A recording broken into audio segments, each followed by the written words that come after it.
Come on in. Welcome. Greetings. Thank you so much, Blog Talk Radio, from wherever you are now in the world. Nigeria, Ghana, France, Spain. Come on in, Italy. Welcome, Austria. Welcome, Poland. Welcome, Kenya, South Africa, Dominican Republic, the Democratic Republic of Congo, Brazil. Come on in. Greetings, Argentina. Come on in. Welcome the UK. Welcome Canada. Welcome the United States. Come on in, China. Come on in, India.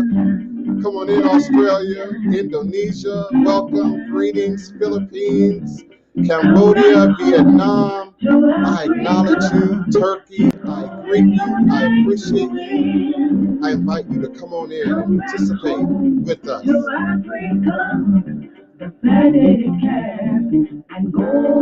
Come on in, chat. I don't know what's going on, Shabafia. I might have to reboot this page. I'll be right back, cuz in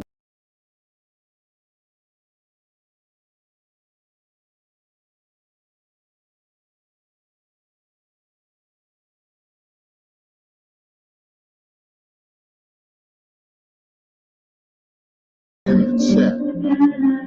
The last comment I saw was Shamafi. I don't see anything else after that, which is unusual. But I honor you, I acknowledge you, I appreciate you. Come on in. Welcome.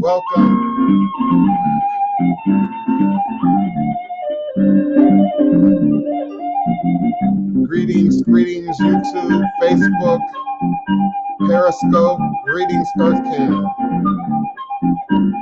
Yes, come on in. Peace and love, joy and prosperity.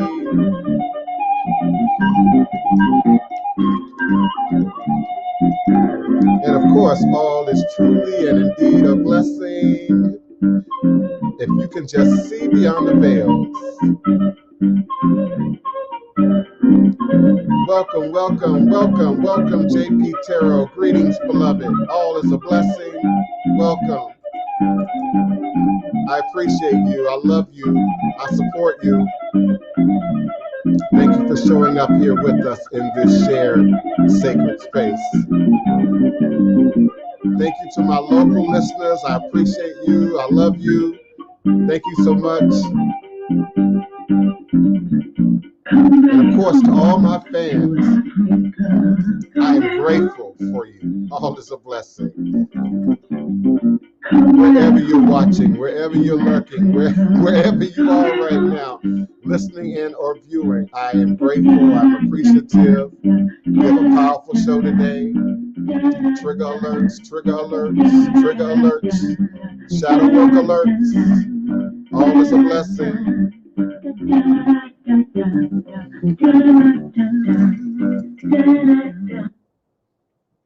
Divine, all blessed greetings and salutations. You are now sitting live with the Divine Prince, Pan-African Spiritualist, Practitioner, Author, Advisor, Elogun, Oloye, Hoodoo, Obeya, Bokur, sharing with you in all things mystical, spiritual, metaphysical, cosmic, universal, evolutionary, revolutionary, healing, and holistic from a Pan-African Hoodoo world spiritualist perspective, understanding that all is truly and indeed a blessing.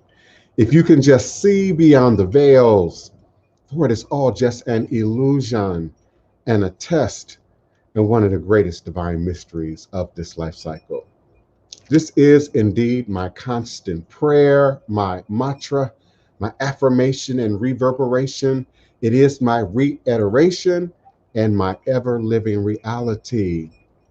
All is a blessing is crucial to the very foundation of my inner standing, my being, my walk, my works, my demonstration along this divine, all blessed life path and journey. It is how I, the Divine Prince, make sense out of all that we're challenged with here in our daily existence on Mother, Father, Earth. And it is my personal place of power and understanding. It is the place from where I began, the place from where I realize and crystallize all my endeavors, understanding that I and I alone create and co-create my divine destiny, and I alone create and co-create my divine, all blessed reality. And so it is. Ashe. Aibobo. Today is Monday, May 17th, 2021, and I am emanating and vibrating with you now and for you live, virtually, verbally, cosmically, quantum universally from this working temple of the House of the Divine Prince, Thai Potions, Hoodoo Central LLC, in this beautiful, historic, most enchanted city in America, New Orleans, Louisiana, the land of my ancestors and those who came before me along this Hoodoo Obey a life path and journey, passing down the great Obia stick, along with the knowledge of the life-giving herbs, roots, plants, rituals, spirits, minerals, and indeed, as our beloved Denise Augustine says, our sacred stories, indeed our sacred stories. I'm also always humbled and honored and appreciative by my special co-host, my cousin Oloye, Ifawole, Oladeji, Efuntade. I'm always grateful and honored by your participation in the show, you bringing that Ifa perspective from your understanding, me bringing this Louisiana Voodoo perspective from my experience and understanding. And I'm getting a lot of feedback about the show in emails, in private phone calls, in chat. Many people like the direction the show is moving in, the direction the show has evolved to. And so for that, I'm grateful. For that, I'm grateful. So I welcome you, beloved. I appreciate you. I might want to talk a little bit about DNA today because I got so many new relatives now on my ancestry.com. I feel like I need to do a roll call. But I appreciate you, beloved. Greetings. Sure. Good morning to everybody. I hope everybody is doing well. God bless you all. I offer the prayer of reverence to everyone. We say Mojuba. So we say Mojuba Ludamare. Oba Tere Kai. Mojuba to Ojo. Mojuba to Orun. Mojuba Ile Giri Foki Yeri. Mojuba Arumala Lede Epene Pekeje Ludamare. Mojuba Iba Arumale Ojukutun. Mojuba Iba Arumale Ojukasim. Mojuba Okanle Rimo Rumale. Mojuba Akora. Mojuba Asera. Mojuba Adabalo to Nielefe. Mojuba Kabogba Badisa Pata Pata. Mojuba Iyame Sorongo Uman Iya Finjo Aye.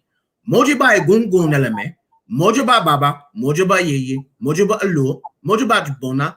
Mojuba Kabia Sifik Beme Fishim Futsola. Mojuba to late Araba to Sanya Wayade. Mojuba to Baba Fik Badimo. Mojuba to all of the Orisha.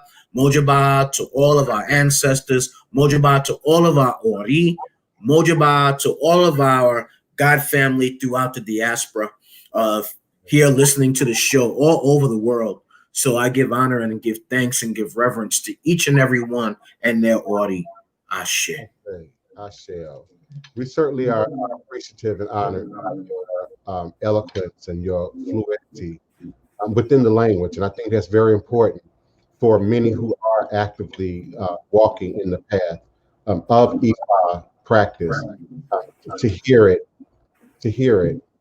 and to hear it again, and to be a part of the vibration that is in tone with the blessings, with the prayers, with the mojubas, with the ibas. So of course, I'm indeed grateful, and particularly on a day like this, with such a triggered latent topic, breaking generational curses. I invite you to participate. I already have phone callers online who are waiting to speak and to share.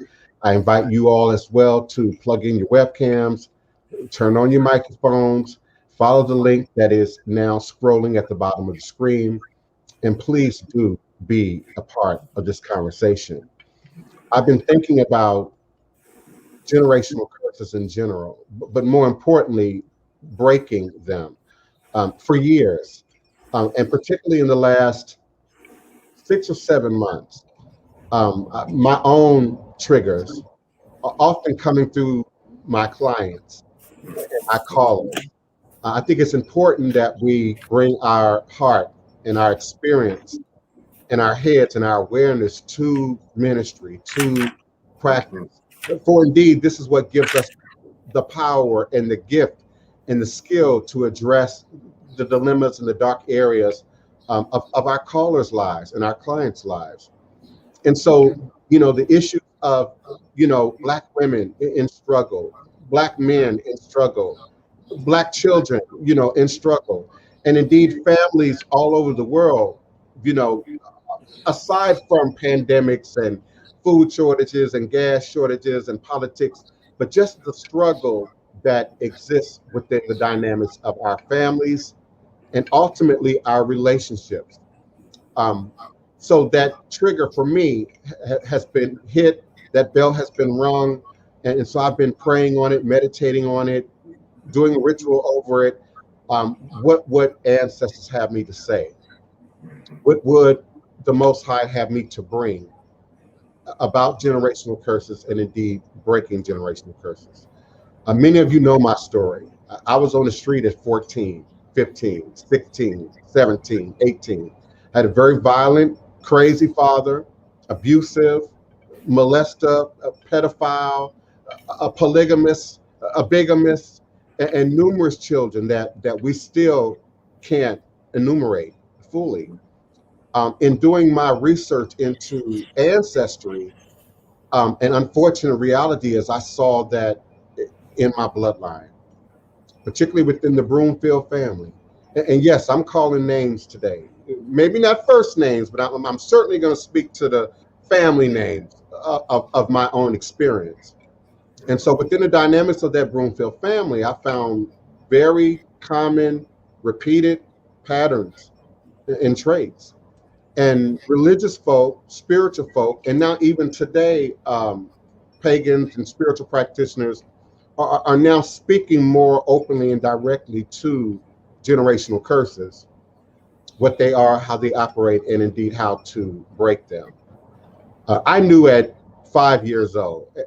And before I move on in the story, I was watching the last final episode of Iyanla Vanzant's Fix My Life. You all do understand she quit and she's not coming back to do Fix My Life anymore. And she shared to some degree her reasoning behind it. She's tired of getting ran over in social media. She's tired of Black people having really negative and bad things to say about what she's doing and how she's operating.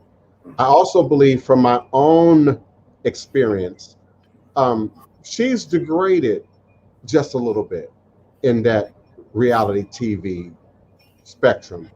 Many people don't know in its entirety what Iyanla Vanzant is doing. Many people don't know entirely what I'm doing in terms of how I operate in ministry. We know, those of us who know that Iyanla wears the ID. We know that Iyanla is initiated and operating within the system of Ifa, but she don't talk about it a whole lot on her program. She don't talk about it a whole lot. I think if you know it and you recognize it, you see it. It shows up in some of her ritual work, her healing work. It shows up in some of her language. But she's quitting that show because she's getting so much just negativity, usually from people who aren't doing the work, who ain't interested in doing the work, who have their own blocks, issues, complications as it relates to addressing and doing that work. And so as someone who's in social media, many of us are in social media, we understand that that's a war zone. And it's often not a friendly one. And so it is why I operate in the way that I do, both on air and off air, both virtually and here on the ground in New Orleans. I try and avoid drama and my own triggers as much as possible. But that one place where I'm not entirely safe, not that I'm in fear or in danger, but where I'm not entirely safe is in the consultations. And I hear stories of women accepting things less than what a queen should accept, less than what a goddess should put up with. I hear stories of men in struggle with their career, with their education, with the judicial system, with the law, and it hits every trigger for me. It brings up my own past. I also watched season 3, episode 4 of Pose. I know some of you watch Pose. I'm talking particularly of the Take Me to Church episode. That episode was called Take Me to Church. And they did, they brought the church, the music, the experience. And I was so captivated at how much of my own past is in that episode. How I was treated by the church as a young person, though I was one of the best singers in my church, one of the best pianists in my church, one of the most active ministers of music in my church. And like many, I went through hell and back to exist. I won't say survive, because I eventually got out of that environment, but to just exist in that environment. And now today I hear and I experience many who are now seeking to survive within the dynamics of not just that quote unquote church environment, but then how that shows up in our families. And before you all get started, I don't want to hear, I don't go to church and I don't believe in, we get that. We get that. But when we look at who we are as a people, who we are as a family, who we are as being born in America, the religion is crammed down our throat from day one. The religion is all around you. It's in the holidays. It's on your money. It's in the school system. It's in the politics. Though we say there's a separation of church and state, but it's deeply enrooted in our society, in our culture, and in many of our families. And I'm often asked the question, why? I asked this question the other day, just in a different way. Why do we, men and women, young people, accept what brings us pain, accept what brings us discomfort, accept what brings us dis-ease? Now, I've said before, cousin, there's a place for a disciplined acceptance of a certain amount of pain, but particularly talking about martial arts, working out, athletics. There's a contract that you make with yourself to push through to get to the next level, to push through to build up your muscle and your strength. But that's not taught emotionally in our culture. That's not taught spiritually in our culture. And we often tuck these generational curses away. We often tuck these bad experiences away, and we seek to outrun them, outgrow them, forget them, pretend that they don't exist, in our space anymore. And then we see them showing up in our relationships, showing up in our children. How many times do we hear, well, I don't know where he got that from, but if I can just take 5 minutes to get into the dynamics of who mom and daddy was, who grandma and grandpa was, I often can draw a line back to the generational curse. And many of these curses so negative, so egregious, and particularly within the dynamics of my own, the Broomfield portion of my family. No one wants to discuss that. And very few are skilled to discuss it. So we develop this mythology about who our families are and who our families were. This royal Egyptian bloodline, this royal indigenous American bloodline that somehow, if it weren't for the interference, of the man and colonization, we would be living some perfect existence. That's a mythology, and it doesn't mirror the truth of living life on life's terms. And with that comes weather. And so there are the storms, and there is the changes in climate. There are the things that we have to prepare for, protect for, endure for. But again, that's not taught emotionally. That's not taught spiritually. And so we seek things that seem acceptable from pop cultural perspective. And I say pop cultural, I'm talking about all your advertisement, all your media, all your music, what is said and or demonstrated in art, what is said and or demonstrated in our culture that has a great deal of money and machinery behind it. Mm-hmm. Someone chooses what we see every day on TV. Someone chooses, to some degree, the advertisements that we are bombarded with, in social media. And often those subliminal messages support the dysfunction, support the tucking away the pain, the hiding away from the pain, the somehow artificially separating ourselves from the pain. So when we say shadow work, this new word, this new phraseology, shadow work is probably about 5 years old. We didn't say that in the 60s, the 70s, the 80s, but it's a great word to describe that which we tuck away, which we hide, which we don't want to discuss, which our parents, for whatever reason, decide that, it's better for me to just pick up and move forward and not share my pain with my child, not share my story. And I must say from personal experience, that is one of the most damaging things you can do for your children, is to not share your story. It's to not share your pain. Because often, the imagination takes over, the ego takes over, and then it becomes about me, or it becomes something that we make up in our head about why I'm treated a certain way, why mom and dad acts a certain way. And then we carry that out into our relationships in the world. And so some of you are walking around with a self-imposed target on your back. Everybody's out to get you. Everybody's out to harm you. Everybody's looking to undercut you. And we don't and are not willing to look back at our own shadow work. What kind of fluids and, amniotic fluids and emotion and spirit did we nurture in, did we marinate in with mama? What kind of power and experience was in that blood and in that semen of dad that became a part of who we are?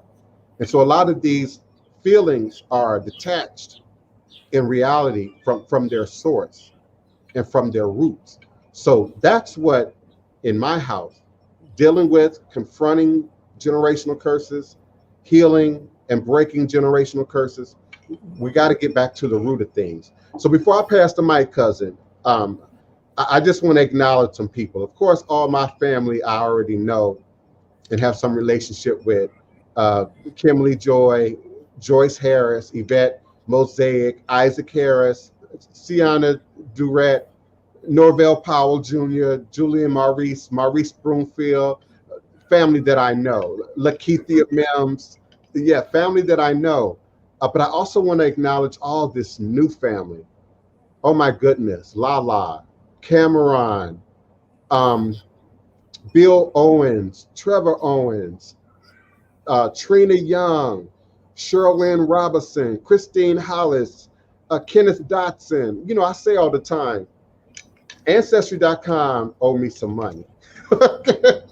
Ancestry.com and 23andMe owe me some money, because I know for a fact many people have explored this because of what I've said or because of what my cousin said, and have gone into really looking at ancestry and doing the work of ancestral work and divination, ancestral healing, ancestral acknowledgement, ancestral power. So I'm grateful for the technology and the ability to access people that I otherwise would not know. I would love to know some of these new people. I have maybe 30 new people in Ancestry.com.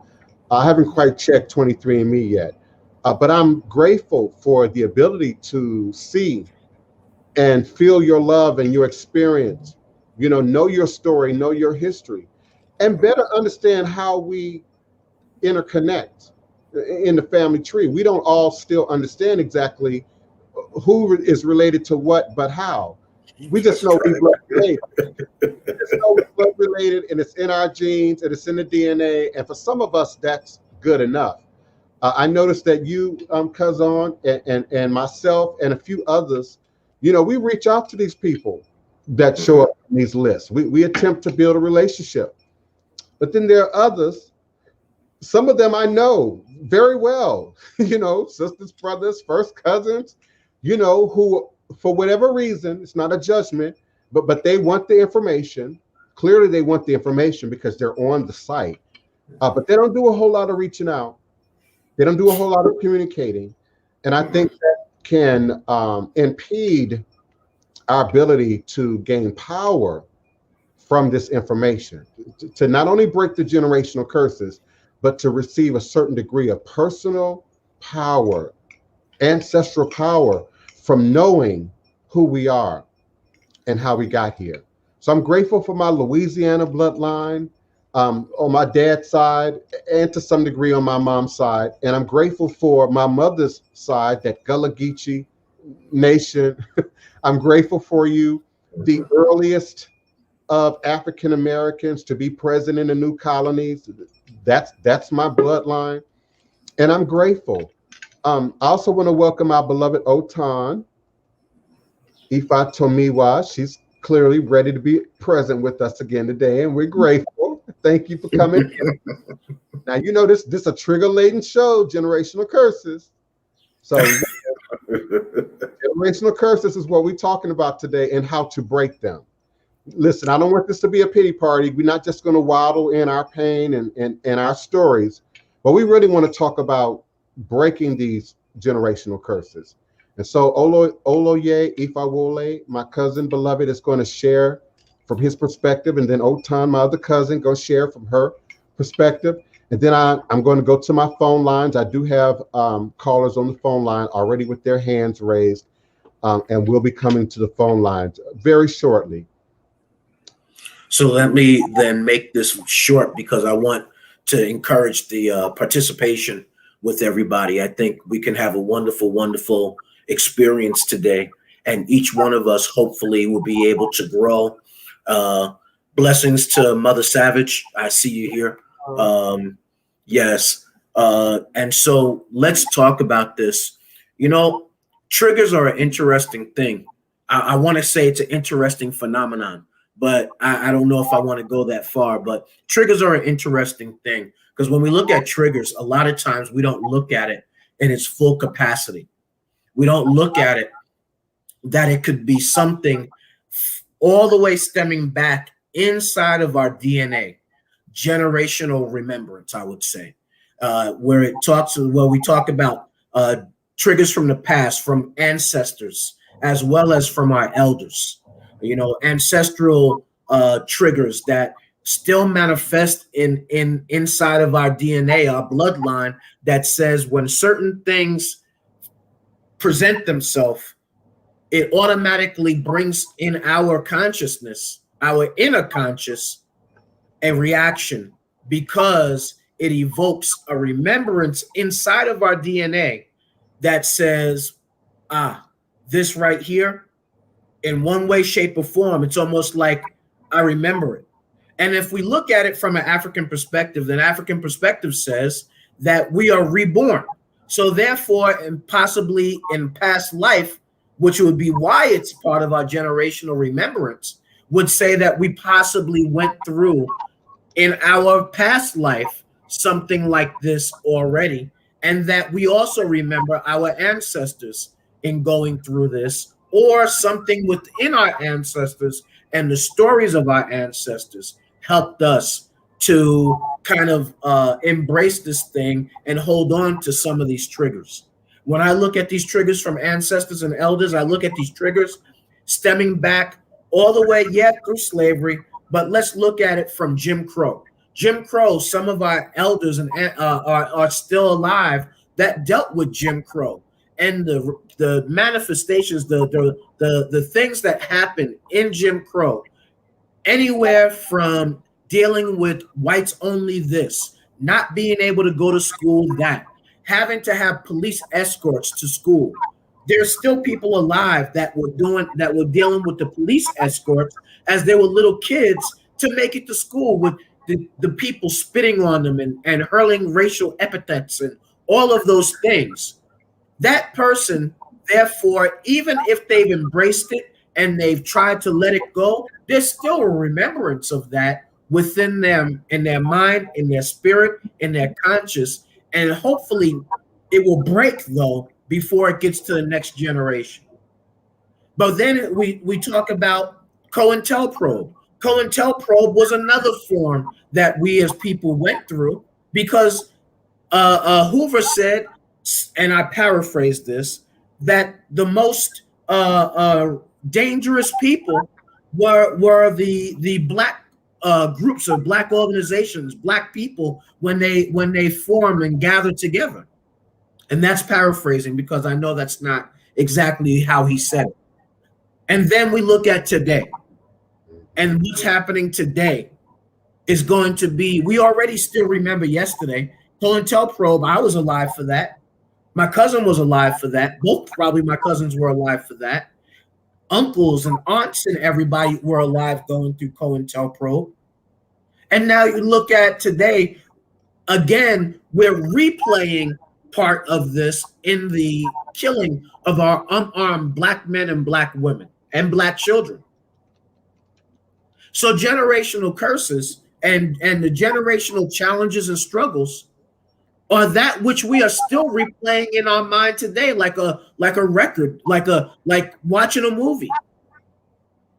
It's extremely difficult. And now when you look at the present, what generational curses are going to be left that still are with our elders, but with us today that we're going through? And then, unfortunately, what's going to be the ramifications for our future generations?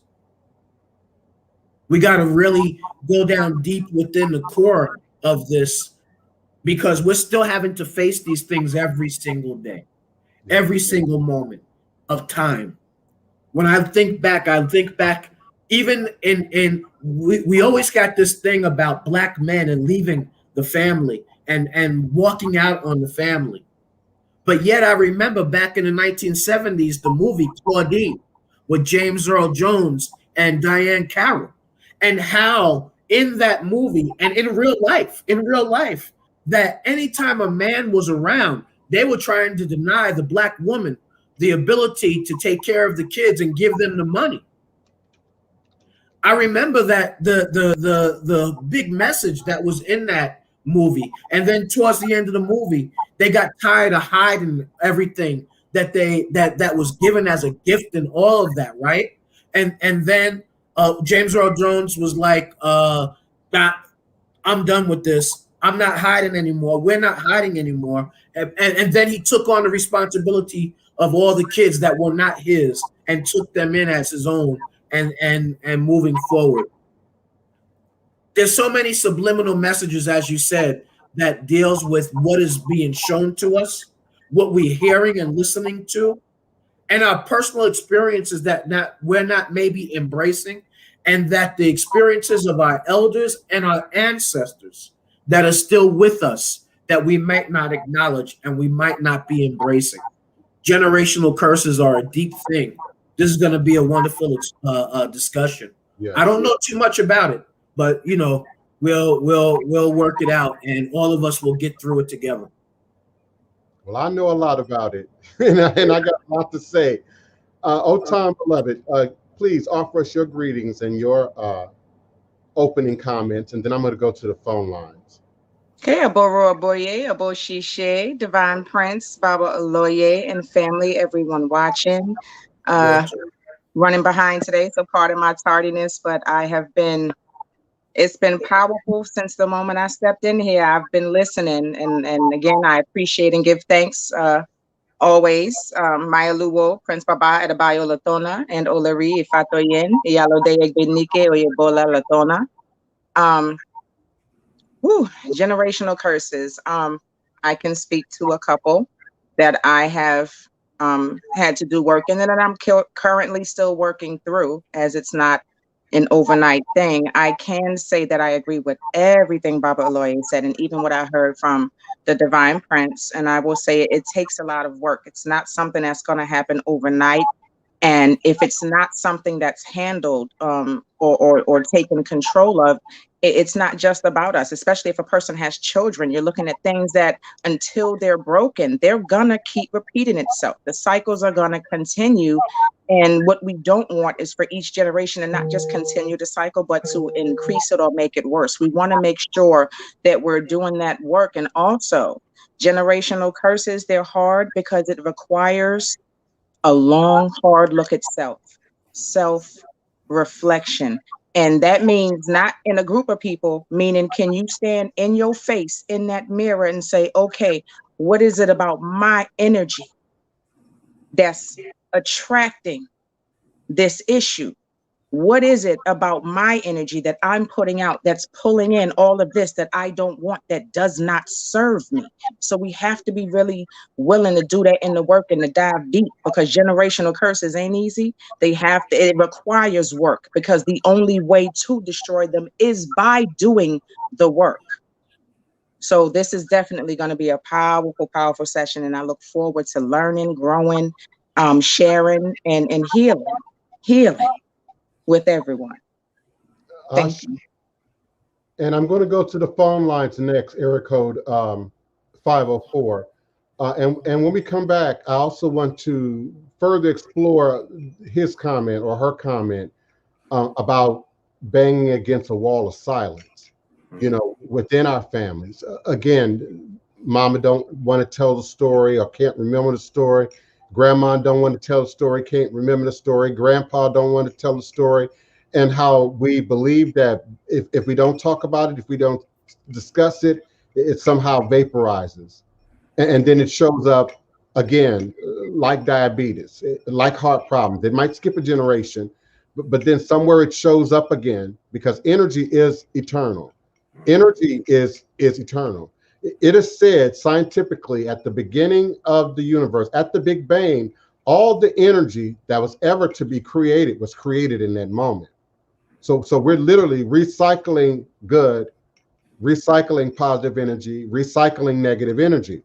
And it has to go somewhere. It has to go somewhere. That was symbolically demonstrated in the Bay of Pigs story, you know, in the Bible, that demon, that energy, that legion had to go somewhere and requested to be sent into the pigs. And then the pigs ran into the water and drowned, if you will, the demons, the spirits, the jinn. So there are many ways that we can attack and discuss and share this topic. I absolutely want to talk a little bit more about that wall of silence. And there was another question I wanted to address. I think Goddess Initiative was mentioning organizations and leaders that have done great things within our community to sort of create a more healthy environment for us to address our own stuff. And they're constantly being discredited, criminalized, under attack, etc. So I'm going to go to the phone lines now before I digress too far away. Area code 504. Who's calling and where are you calling from? Greetings, area code 504-810. Did you have a question or a comment? Okay, I'm going to assume that you're just listening. So you can just press the number 1 and lower your hand. And then when you have a question or a comment, I'll be more than happy to bring you into the conversation. Yes, I want to talk about that wall of silence, and sort of from what the Goddess Initiative is sharing in the chat. I also want to talk more about men, and particularly Black men. I've always said that, you know, there is space for women to heal and to come together and to be emotional and to work through, you know, some of their complexities together or in a safe environment. We don't always see that for men, and particularly for Black men. So if we hear one more man say, you know, I was raised by the streets, you know, because father wasn't there, you know, and then there's a certain negation of mother's influence when we say I was raised, you know, by the street. We also, within that wall of silence, sometimes negate responsibility. I know as I, came out into the world, as a young teenager, on the streets, it was all my father's fault in my head. It was all my dad's fault. My dad was a devil. He had done all these bad and negative things and created this environment, and now I'm out here, and that mythology that I talked about kept my mother sort of mytholized, at this untouchable place, in a place that did not afford her responsibility, that didn't afford her accountability. And so everything was my dad's fault.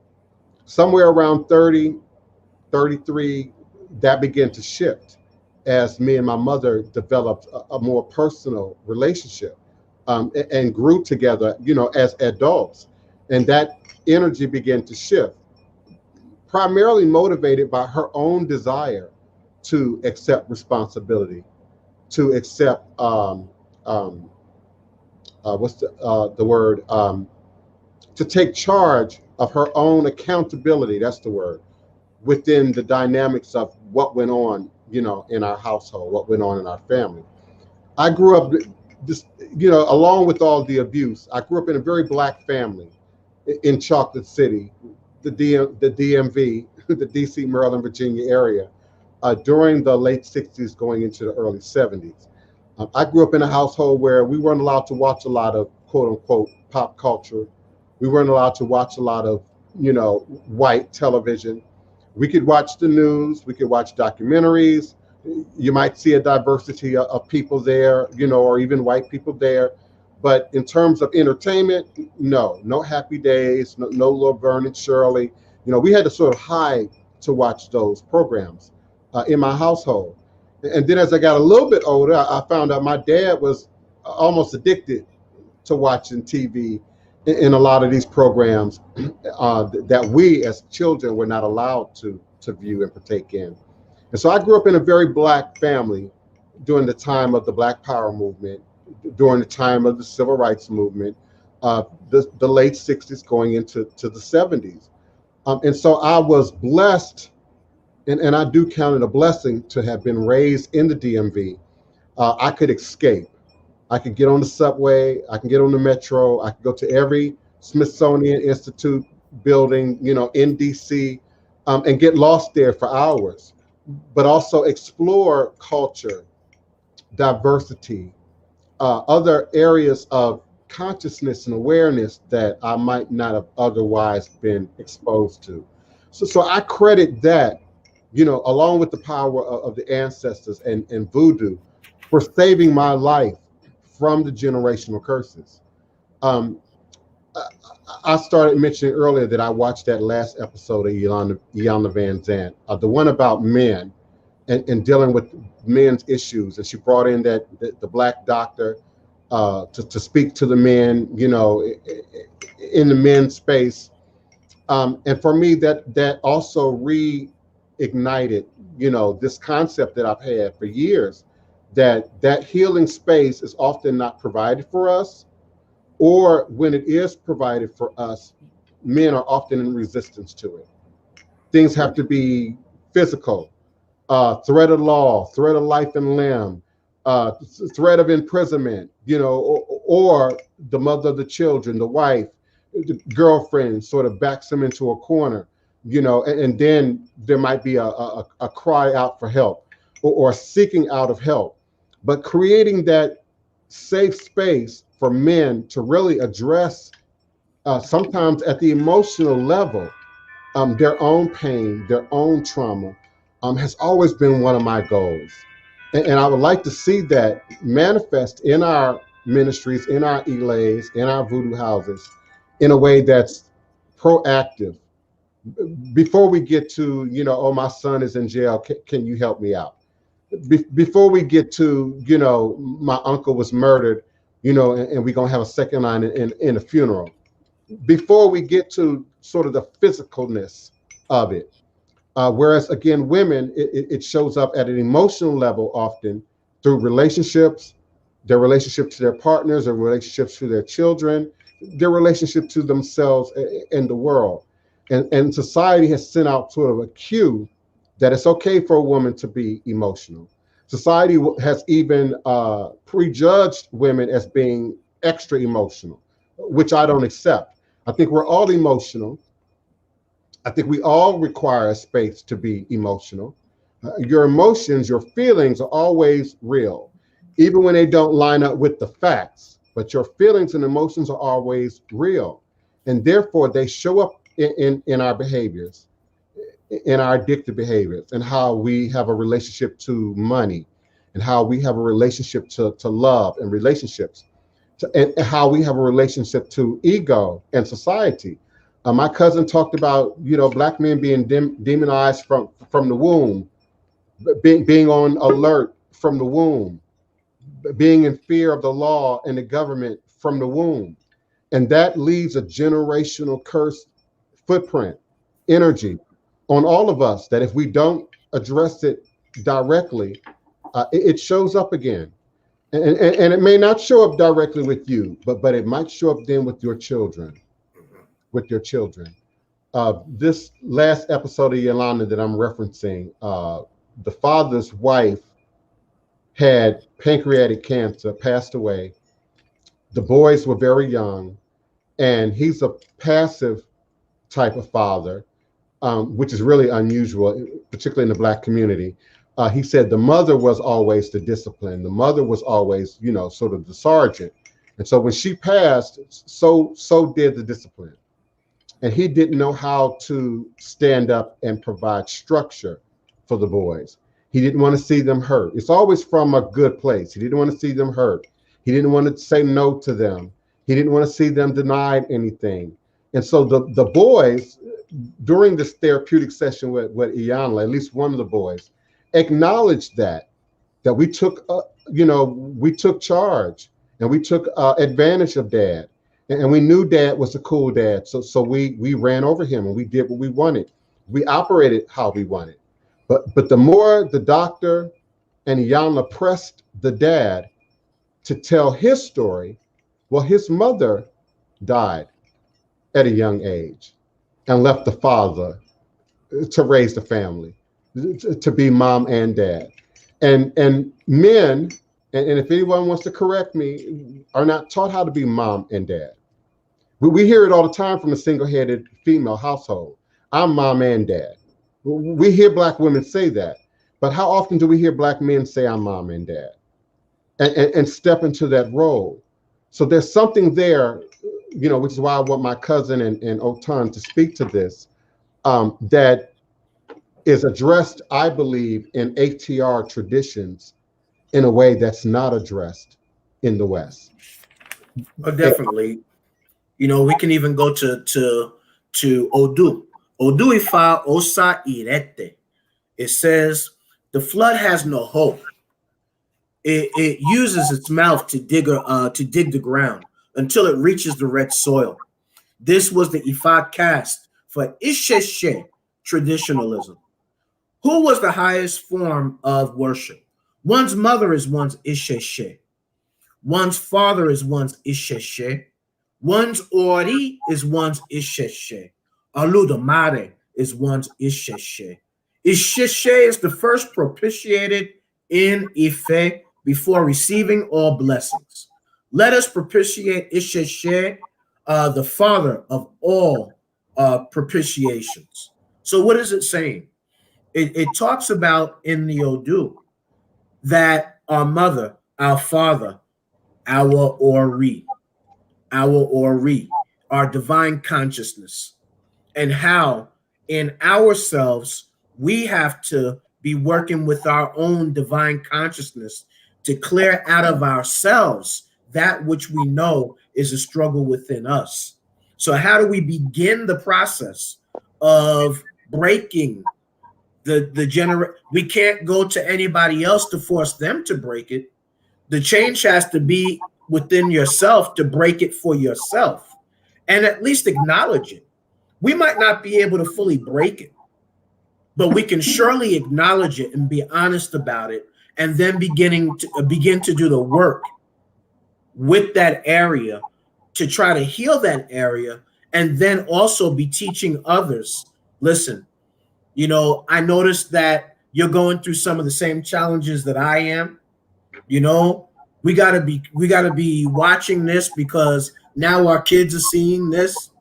So it's a lot about our otito, our honesty, our truthfulness with what it is that we're viewing, what it is that we're feeling, and then what it is that we're seeing in others, so that we can help others to break it. So, you know, one's mother is one's Isese. That means when we're in connection with our mothers, we're also connection with the positive and sometimes the negative. The same thing with father. One's father is one's Isese. One's father has the positive and the negative traits, as well as the ancestral traits from both sides of those lineages. Mm-hmm. One's Ori is one's Isese. One's internal divine consciousness and their relationship with the creator, but more so their relationship within themselves and what it is that they are willing to do to sacrifice to make the changes that will allow any generational things within themselves to be able to break. How do we say that? How do we look at that? Well, we look at it from saying this side, that side, and now me. I have the opportunity within focusing on my healing, my inner healing, what I guess what a lot of people you call shadow work, and going inside to do that work and being honest and being willing to feel the pain that goes along with some of it in order to make changes.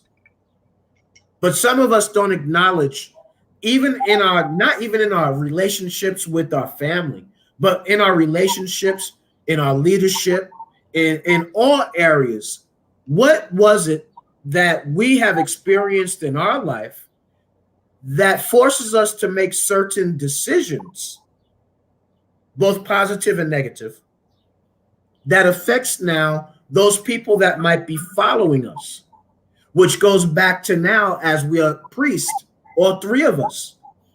We now have to even be more in contact with our own stuff, so that that stuff that is within us doesn't resonate to stuff that other people are going to, that they're coming to us to help, because we can't break it for them.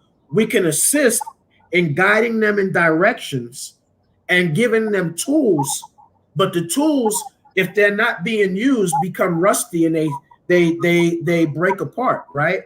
So now, what is it that we are going to be doing for ourselves so that we're the perfect example? We're the example. I don't know about the perfect example, but the example for people to see in us the work that we've done for ourselves and be able to now see the changes within us. It's the inner work that manifests to the outside. That's right. And I like that it starts first with this. And indeed, when you have children, you got to look to your children. Sometimes even before you look to your partner, especially if you're a single-headed household, you got to look to your children. Otun, you look like you had something to say, beloved.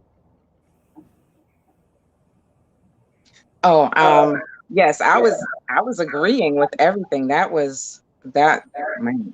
I think Baba almost anything. Let me see. Everything just came so spot on. I would say, as far as speaking to the generational curses, it does take the internal work, because in breaking it, and us doing the internal work, as you said, for generations or those who may come behind us, that in turn sets them up more for success, because that takes away a struggle that they don't have to face. Whether, for example, it's infidelity in the family with marriages or something like that, or someone went through it and seen their father do it, they saw their uncles do it and stuff like that. So they in turn inadvertently get a gauge of what they feel is how they're supposed to deal with people that they meet as far as relationships. And that's okay, because not only did they see the male's doing this, but they saw their partners accepting it and there was no change. So in essence, that person, their struggle now is, yes, this is how they think it should be. But their internal work could be, you know, finding out that, listen, what you put out is what you get back. You know, it's reciprocity. It's treating a person how you would want to be treated, being understood, being listened to. They have to do the work to get the real understanding of a true relationship. That's with anyone, not just as far as a partnership. That's with anyone, because therefore they won't be able to have a successful relationship, whether it's relationship or friendship. So that may be the inner work that they need to do. So that's why it's so important, because in turn, should they have children and they see them doing it, the cycle is going to continue. So it may be uncomfortable, it may hurt, but that's where standing in that pain, I saw someone say that's powerful. Standing in that pain, not running. Just like we say about the word fear, you said you can face everything and run, or it can also be false evidence appearing real. Mm-hmm. Mm-hmm. It may not be always what it seems or what you feel, but are you willing to stand in that pain, to stand in that uncomfortableness and do that work to bring about that change? So therefore, there's no dodging it. There's no avoiding that subject. There's no not going to this place, because you're facing it. You're doing the work. And as Baba said, from the inside out, that's where you're going to see the results. Because if you're not doing it for yourself and you can't give it to yourself, you will certainly not have it to give to anyone else, a spouse, children, anyone. You can't give what you don't have. You can't give what you have. And I agree with the GOAT writer, the Master Builder. And if I may add just one word to your statement, the lack of emotional IQ, particularly with men, is a major issue and cause and root of not being able to break these generational curses. And I think Craig Burns kind of understands that now from communicating, you know, with some of the other people in the chat. You know, I applaud you, and I'm sympathetic to a man, you know, who has more than one partner, you know, die, and then you're left, you know, again, to be mom and dad. But in our culture, you know, I don't quite know a whole lot about the UK, but in our culture here, men are not given that skill. Men are not taught that. Men are not taught to be emotional. Men are not taught to be sensitive. Men are not taught to operate from your feelings, operate from your heart. You know, we're taught to operate from our body, from our heads, from our mouths, and we're often very detached from our heart. Now in the LGBT community, it's a little different. Now there is some soft space sometimes that we can rest in. There is that sort of nurturing element to the community. But again, as I think about that last episode, that episode of Pose, Take Me to Church, there's so much dysfunction that we bring to the community from what we witnessed within the dynamics of our family. And so sometimes you see, you know, the gay or the lesbian trying to create relationships that emulate these broken heterosexual relationships that we grew up in, that we witnessed, that we are a part of. I knew from kindergarten. So another point that Iyanla brought up in that episode was the number of Black men who are expelled and suspended from kindergarten. From kindergarten. That was me. My mama's in the room somewhere. That was me. I was suspended and expelled from kindergarten. I was too precocious. I was not socially acclimated. You know, I don't know what they said. I just can remember what my mother shared with me at the age of 30 about that incident, having your tongue tied at a very young age. And sometimes that's, again, duplicated within the dynamics of the family. Shut up, boy, ain't nobody talking to you. Kids should be seen and not heard, you know, and so we pass down these limericks and these ways of being and these ways of saying, often so subconsciously, without any complete awareness in the moment. And as GOAT writer suggested, it's really about a lack of emotional IQ. And to make that real basic, being able to operate from your heart, which requires you to feel, which requires us to feel. What is it about feelings that are so much scarier than, running into the thug on the street corner? What makes feelings so much more, horrifying for us to walk through, as Otan said, than the threat of physical and bodily danger that we're all in the Western world. Every day you get in a car, every day you get on public transportation, every day you go out into the hood, and so we guard that heart, thinking that we can create some kind of Teflon exterior, and so that anything in the future that comes just sort of bounces off of that. But in erecting that guard, that Teflon guard, you're also locking in the problem. You're also shutting in and holding on to the block, the emotional block. So come on in, y'all. My phone lines are open. Area code 504. Your phone line is still open. So if you decide you want to speak, please just come on in. And I invite others to call area code 845-277-9143. And only push the number 1 on your telephone keypad if you have a question, comment, or request. And of course, you can. Hello? Yes, caller, come on in. Who's calling? Hi, yes. My name is Kelly, and phone's acting up, obviously. I have something to share, but also a question. Sure. It's one which you would prefer to hear. But talking about breaking, regards to breaking the curses, I have good things on one side of the family, and I'm carrying still curses from another side of the family, and it's racking me hard right now. Not even the good things can happen without being covered up with tar, if you know what I mean. Yes. You know what I mean? Mm-hmm. So, but in regards to, I do know what it feels like to have a curse released. And it was amazing. If you don't mind me sharing this. Please. It was something that I was in the kitchen by myself cooking. I was all by myself, just quiet, thinking, whatever it was, something positive or anything, nothing at all.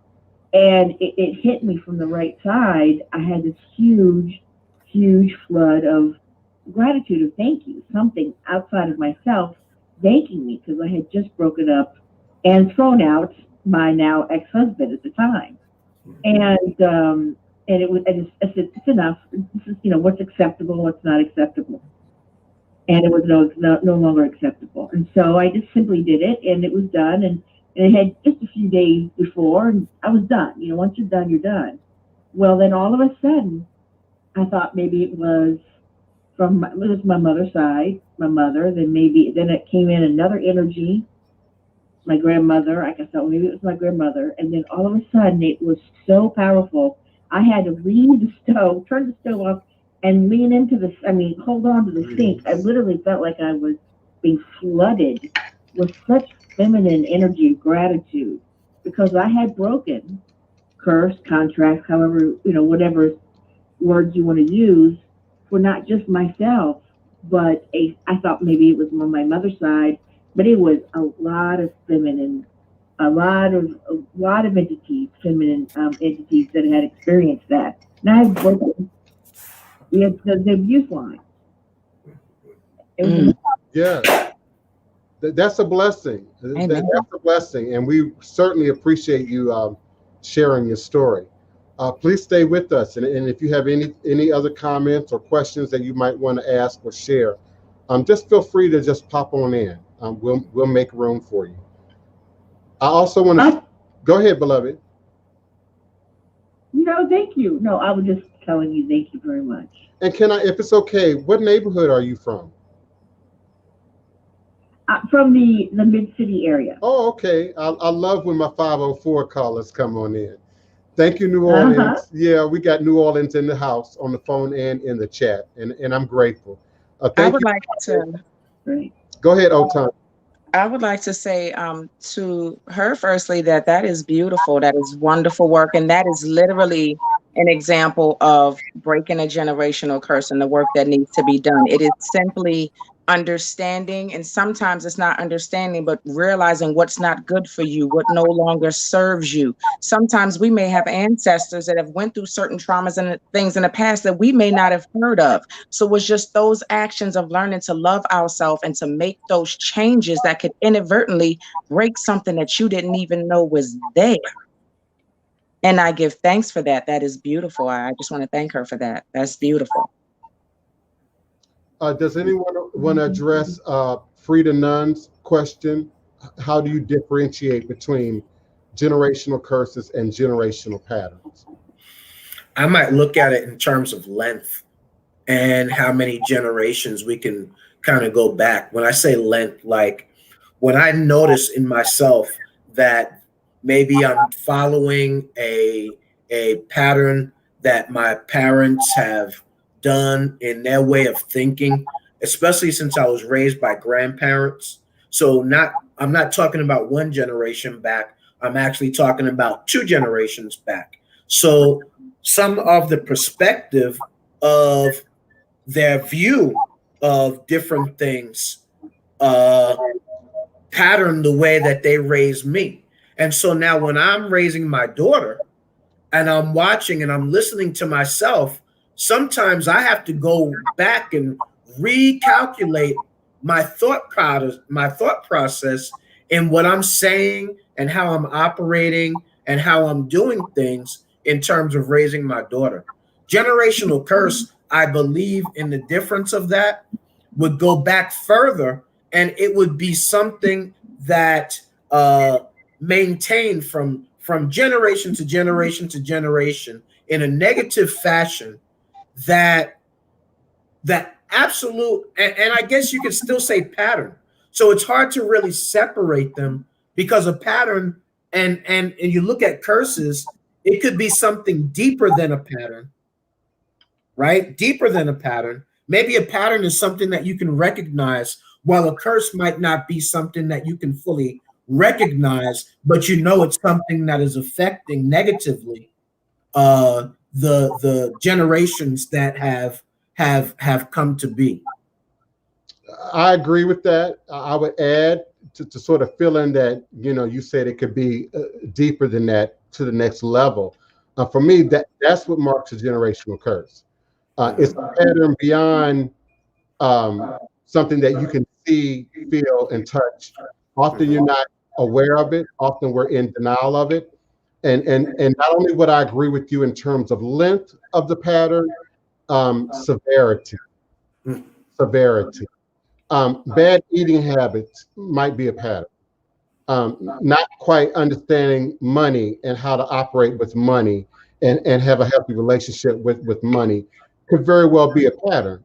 But when we look at violence, abuse, addiction, rape, molestation, we're talking about generational curses where that pattern is not stopped. Because see, it's in our human DNA of survival to stop the pain.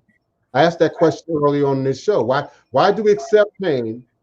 Why do we continue on in the name of the kids or in the name of love when you're going through hell and you're in pain? There very well could be a generational curse, not just a pattern, attached to that. I also want to comment, not in a negative or the positive, cousin, both of my cousins on screen, but you described something that's common in the Broomfield side of my family. Children that were raised by the grandparents. My father was raised by his grandparents. And I still don't know why. I still don't know my grandmother's story, his father's story, my grandfather. I still have no idea what their story was, what their pain was, what their challenges were, and how he ended up being raised in that environment. And he did not speak, he does not speak very well of having grown up with his grandparents. There were a lot of kids, I think 13, and they lived on a plantation, not a white man's plantation. The Broomfields owned this plantation and had all these kids that worked the fields, that picked cotton, that had to walk 5 miles to school every day. These are stories I had to hear at dinner time. You know, chopping wood, getting up in the dead of winter, but you got to chop that wood and get that fire going, you know, before you can do anything, before you can cook, before you can heat water. I grew up hearing sort of these aspects of the stories, but the details, the pain, the emotion was stripped away from the storytelling, but then showed up in the abuse that he inflicted on me and Wapani and my other siblings and the other mothers that are now involved. I say now because it's eternal. You know, we have the choice to break the curse, but I don't think we have a choice to not remember once we know. I don't think we have a choice to forget once we know, because in that remembrance, you then can better prepare your children, better protect your children, better protect yourself. It's when we're not in the know, and this often comes, you know, with the callers and the clients, you know, what's going on? My life is in the shambles. Help me figure out why. I have an example. I won't give any identifying markers. The caller's mother has 6 children. The caller's mother is a crackhead. The caller's mother died young from an opioid, an opioid addiction, or pills, I should say, is how it was described, from pills. And now the caller, the child of one of these 6 siblings, now has 4 children. Her tubes are not tied, so the possibility of her having another child is still possible. She's been in several abusive relationships. The relationship that she called me about, that she wanted to fix and repair, abusive. And I don't mean just, you know, we fought. I mean, the police was called. It's paperwork. It's domestic violence that has occurred. That sort of repeated pattern. So I asked, is that a curse, or is that the repeating of a pattern? And sometimes the children don't have to be witness to the pattern because it's in their blood. So when I look at my own siblings, beyond me and Wapani, my mother's 2 children, when I look at my other siblings, some of which didn't grow up with him at all, or had very limited exposure to him, have so much more of his negative attributes than even I do, who grew up in the house with him. So when I think about a pattern, you got to see it, you got to witness it, you got to then internalize it, you got to be a part of it. When I think about a curse, you might be completely disconnected from the source. You might be completely disconnected from the origin. And depending on how egregious, I hope I'm saying that word right, the issue is within the family: abuse, rape, molestation, incest. Those things get pushed deep back in the closet. And no one wants to talk about that. No one wants to discuss that. And another sign that it might be a curse is when your mama has written 3 books and your sister has written 3 books, and I have told the story, and yet there are family members that still ingratiate him, that still treat him like some kind of god, that still treat him like some kind of prince, you know, who bought refrigerators, who bought hot water heaters, who bought, you know, window air conditioners. Remember now, most of the family I'm talking about live in the cotton fields of Mississippi. Didn't have plumbing until the last 20 years. Didn't have a lot of quote unquote amenities. So he played on that. And it was my mother's money. Let me be clear. It was my mama's college educator's income that bought the new cars, that bought the new suits, that bought all this equipment that he then subsequently bought for his family. And so now he has none of that. Doesn't have my mama's income, driving a beat up pickup truck, but he's still dressed like Steve Harvey. You know, when you see him at the funeral or what, he's still looking and dressed like Steve Harvey, orange suit, hat, you know, gator shoes to go along with it, you know, and the family, which is why I still have a problem with the Broomfield Harris branch of the family. They act like ain't nothing happened. They act like me and my mama need to just get over it.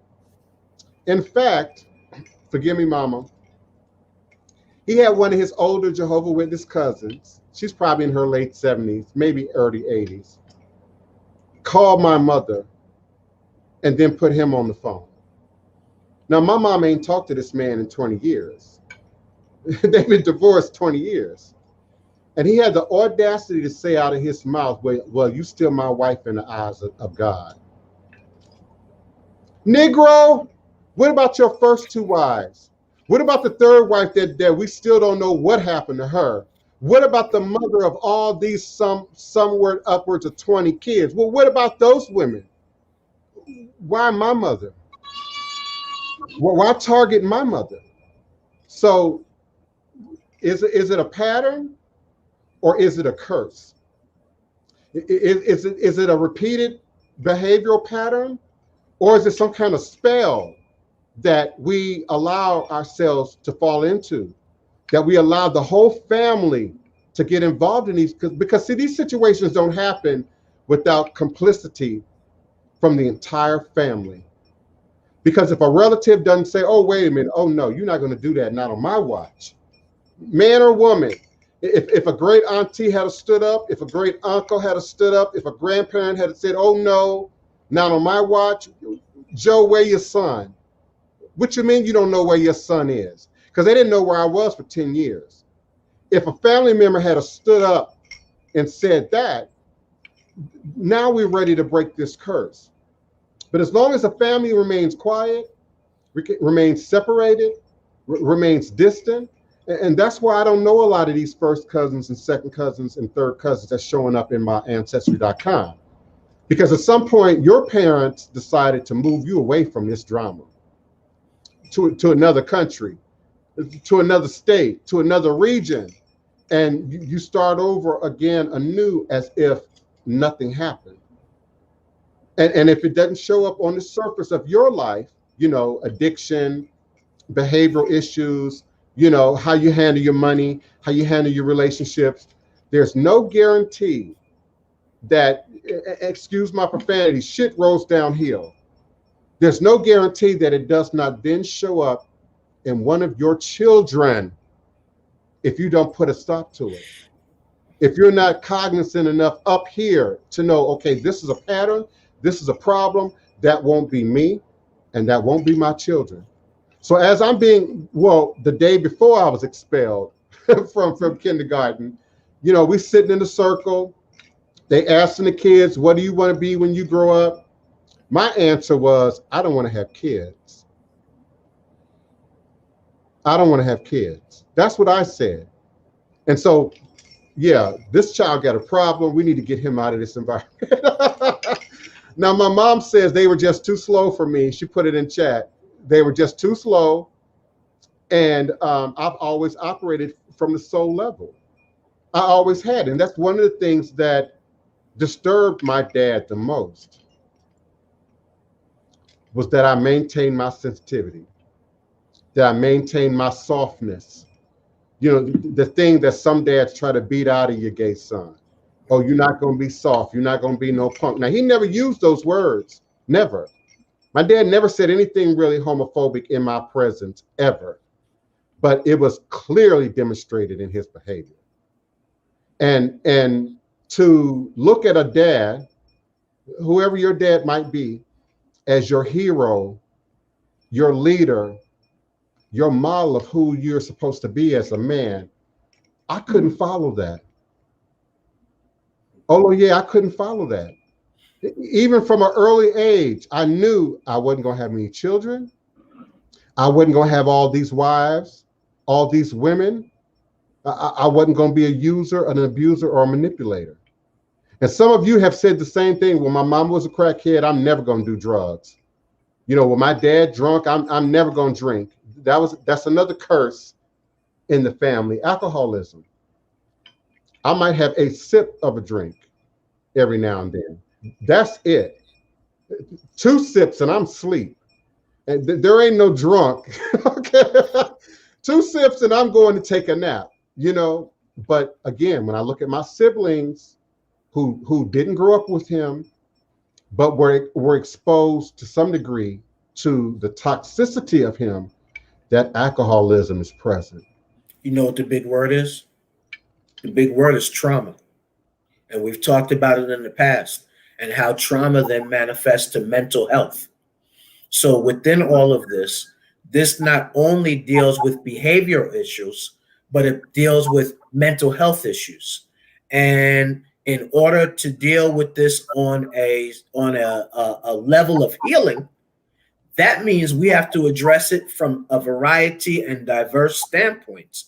We have to deal with it from the behavior issue and what caused the behavior issues. What was it maybe that I seen, experienced, or heard, or any of those things that had me to think it's okay for me to act like that or to speak like that or any of the above? Maybe what was it that I seen my parents do or elder brothers do that they were never put in check for, or uncles or aunts and any of the above, right? So now we got to deal with it from a behavior aspect. Then we got to deal with it from a mental health and the mental aspect. We even might have to deal with it from the emotional aspect, right? Mental and emotional sometimes coincide together, but sometimes there are that separate entities. My mental health could be something based on trauma that was so deep that I really can't break out of that feeling, or that thing. Even with me going to appropriate therapy, doing the stuff with my Ori or whatever, it still seeps deep and I still got much work to do. And then emotional wise, what are the feelings that I'm not really able to maybe even, I don't want to say relate to, but to acknowledge, right? And now it comes into all over my life in terms of the generational trauma. Yes, Ashley. Because all of this caused trauma, which is like an injury. It's an injury, right? We call a injury a trauma. So then a trauma is an injury of mind, body, spirit, soul, spirituality, and all of those things, because they all coincide. And depending on the depth of the injury, it's much harder to see. Correct. You know, we all watch TV and you see the accident, you know, and well, they have internal bleeding. They might have internal injuries that we can't monitor out here on the street as paramedics. We got to get them to the hospital so that they can have x-rays and tests and et cetera. So depending on the depth of the injury, and that's why I say even to some degree the depth of the negative behaviors, those things get tucked away. Now, again, if I may, my mom probably doesn't mind. Now, my mother's mother was married 4 times. 4 times.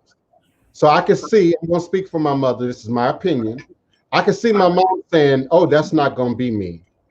You know, I'm going to go to college, get an education, and I'm going to marry the man of my life, you know, and I'm going to stay married, you know, all my life. And that's what she did for the most part. And then you add religion on top of that, you know, divorce is a sin, and oh no, they just trying to break up the black family. Don't let them do that to your family. That's what they told me and my mother. That's what the pastor told me when I was in the custody of the state. They just trying to break up the black family. You just can't let this happen. And even while all of that was going on, the family was silent. That's that wall of silence. The church was silent. That's that wall of silence. And those things then become generational curses. Generational curses. Craig, I just don't want to get too personal with you on this call, but you're demonstrating what I'm saying just through your words. And how does someone endure that kind of pain? If you knew at a young age that you didn't want to be around your parents, there was a problem there. And don't share it, please. Don't type it, don't share it. But you're already suggesting there was a problem with your parents, and quite possibly a problem from their parents.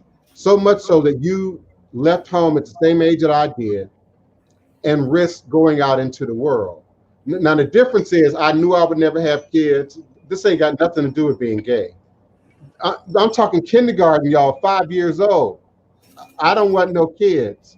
What do you want to be when you grow up? I don't want to have kids. What 5-year-old says that? Really? You're still in the realm of fantasy and illusion and imagination and creativity at 5 if you're in a normal, healthy environment. So by age 5, I knew the depth of the trauma. Mm-hmm. This is long before the beatings and the violence came. I knew the depth of the trauma. And so, Craig Burns, if you don't or did not address that directly, and then you have children and 2 of those mothers pass, you're a walking container of trauma. Now, my prayer is that you've done the work or are doing the work. Yes. And so much so that you make your children a part of that process. Yes. So that they too will then not repeat some of the very things that you ran from, will not respond in a similar way, moving forward. So I appreciate your commentary. I do. I can feel the depth of your pain. I can. And I just pray that, you've had time to sort of look at that. Also, Ashley Allen from Louisiana. I love my Louisiana. She said it started with a deep look into myself. Mm-hmm. That's where I started. After years of being on the run, as a teenage runaway, a throwaway, because I was a throwaway. My parents weren't responding, didn't care to respond. My father prevented my mother from even answering the phone if I called, if he wasn't there. This is back at the time when you got phone bills that came in the mail every month. And yeah, I couldn't even call the house without leaving a footprint. So that's how I confronted it. I knew the depth of my pain. I could see the depth of the pain of the people in the environment that I was now in, on the street. And like Ashley, and like the goddess and many others in the chat, I knew that was not going to be me. I said, oh no, that was not going to be me. And I'm not suggesting that it's been an easy journey. I've been to more than one therapist, more than one psychologist, more than one Babalawo, more than one Hogan, more than one church, more than one evangelist, more than one healer, more than one saint, more than one friend. And it took a combination of that experience. My godmother, Mama Yeye, may she rest in room, used to say, baby, that's now part of your Ebo. That's now part of your Ebo. That's now part of your sacrifice. It's now part of your work. So I don't feel anything negative about my journey to breaking the curse. I'm just glad I was able to do so. Oh God, I'm free. that song, that praise song, yes, I'm free. And I'm gonna tell you, I had to watch that episode twice. It was very hard for me to watch. It was too much that was familiar. It was too much that was pulled out of my own life. The way the pastor acted, the way the other church members acted, knowing that there are other people in that community just like me who chose to lie, who chose to hide, who forced themselves into artificial relationships, only to come back later and apologize. Oh, I should have been there for you. I should have seen. I should have helped. That was a very touching thing for me. You all have heard me say that there was a time in my life, you couldn't play gospel music around me at all. I wanted no reminders of that environment. So that episode, that title name, and then that choice of song was very emotional for me. And I'm in agreement. I'm free. I'm so free today. I think church for a long time has done a lot to cause injury and trauma to many people, and especially the old church. The old church was extremely rigid. The old church, everything was a sin. The old church, where you rebuked for everything that you was doing. The old church, where everybody is going to hell if they don't live a perfect life. The old church, where the teachings were so, and I'll say this, a lot of the old preachers did not have any type of seminary that they went to. Their particular seminary was what the elders taught them, and then they came back and started preaching and teaching to their, you know, to their particular flock. They did not know how to deal with people who was going through family issues. Their particular sentence was, let's see what scripture says and not deal with it from other sides, which maybe can coincide together or appreciate each other's view and work in unison. But they didn't have the experience of having to of being able to deal with family issues, with sexual preferences, or with anything that was outside the realm of what they knew about just preaching, well, and especially in the holiness churches. Yes. Yeah. Instead, they thought that healing was going to be pulling you up to the altar and gathering around you and embarrassing you, and then telling everybody that you don't listen to your mother, you don't do this, you don't do that, and thinking that embarrassment and that I want to say affliction of pain, of mental pain, was not going to bring trauma. Mm-hmm. Mm-hmm. So I believe that much of the old church caused a lot of trauma because people then felt that they couldn't go back to that environment and be able to speak to anybody, or else they were going to be condemned. Single parents being condemned. Just recently, out in Detroit, Winans he refused to you know birthing, the birthing thing for a child. When they do it for the child and they put the water, the baptism. No, not baptism. The christening. He didn't want to Christianize the baby because the parent was single. You know, so a lot of the old ways of that church that still come on today, they still cause trauma. So what the hell is that lady going to do when she believed in her heart that church was her path and her direction? So we look at, and it's not just church. I don't want to just say it as church, because in Islam, they got their own stuff going on. In Judaism, they probably got their own stuff going on. In African traditional religions, they got their own stuff going on. Because in each one of them, the people are not dealing with their personal ish. And if you don't deal with your personal ish, then you damn sure can't be pushing others to deal with them, because it even makes yours stand out even more. That's right. Goat Rider, the Master Builder, asks, how can ATR, traditional African-based religious systems, assist with dealing with this issue? I think that answer is specific to the path, and in some cases even specific to the house. Now I know for me, and many of the people in the chat can bear witness, we don't do nothing with our ancestor work and divination in my house. That's number one for me. Number two is lave tete in French, ori or ibori in Ifa, and that's how we govern our heads, how we operate from the point of our head. And it's in that head work, along with your ancestors, because your ancestors are your front line of defense. Your ancestors are your first witness. Your ancestors are in your blood. And Craig, that's a continuation of my answer to your question. Is it them or is it you? I said it's both, because it's in your blood. So the behavior of your parents and your grandparents is in your blood. Whether you manifest that directly or not, it's in your blood.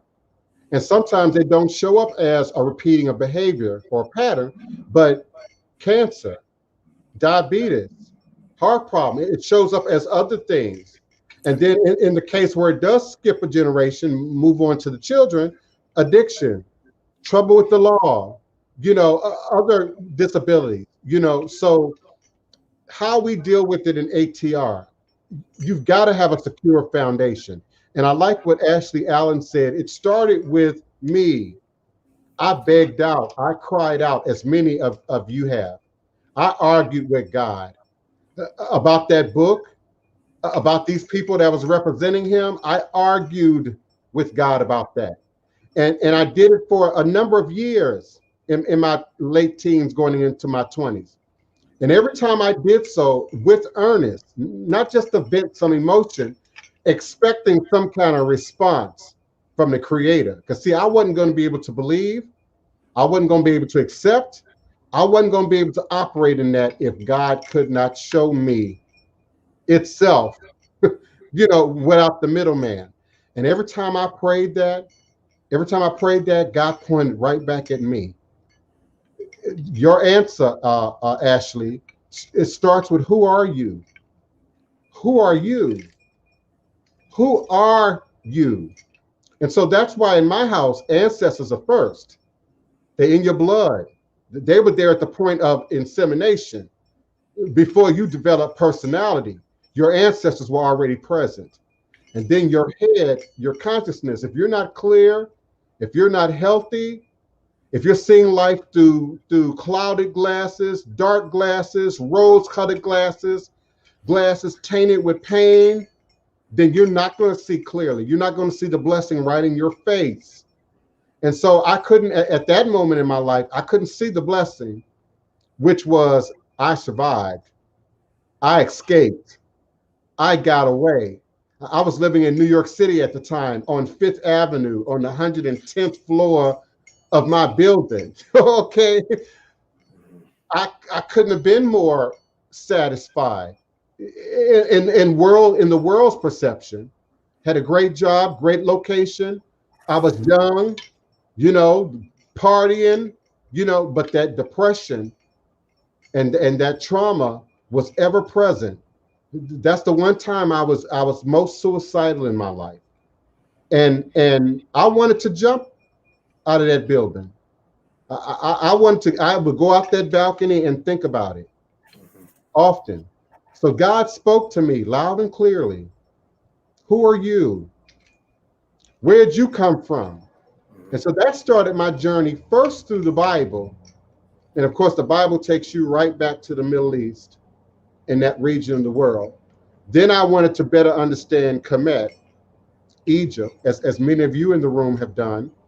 And then that led me to West Africa, to my family.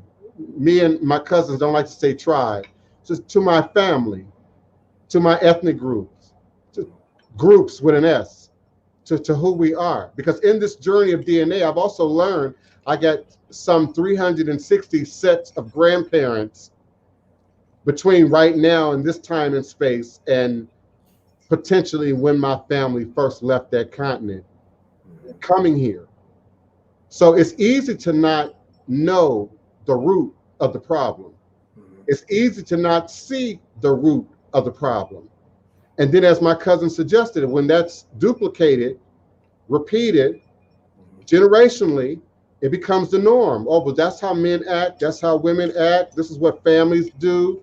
This is what it looked like, and we can't even perceive a different reality. We can't even perceive that we have an option. We can't even perceive that we have a choice. You don't have to walk in this generational curse. You don't have to carry this repeated pattern.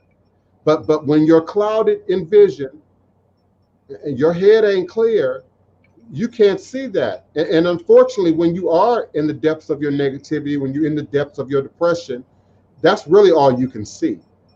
That's all you can see. That's all you can feel. Nobody's good words sound good to you. Oh, well, you just don't understand. That's the biggest lie right there. That's the biggest illusion right there. Oh, you just don't understand. Oh, it's only happening to me. No, that's an illusion. It's not only happening to you. It's not just you. It has absolutely happened to others around you. But when you're in that dark place, you can't see the light. And then you start doing things like keeping the shades down during the day, you know, not getting up out of your bed for hours of the day, which forces your body to mimic the feelings of depression. That becomes normal for your body to not move, to not be active, to not be exposed to the sun, to not get out into the world. So it's hardest sometimes with the clients to reach the clients who are in that dark place. And we as spiritual leaders and healers have to pull these people out into the sun, expose this to the full daylight. And that's where the shadow work begins. That's where giving responsibility, giving to those who created and who came before, part of ancestral acknowledgement. We don't just acknowledge our ancestors because they're kings and queens and gods and goddesses. We also acknowledge that which has gone wrong. We also acknowledge that which we don't want to repeat. In Voodoo, we pour libation on the ground and feed those ancestors on the ground because we don't want them to get up. We want them to be still, to be quiet, to be healed, to move on in the spirit plane to their next journey, to their next location.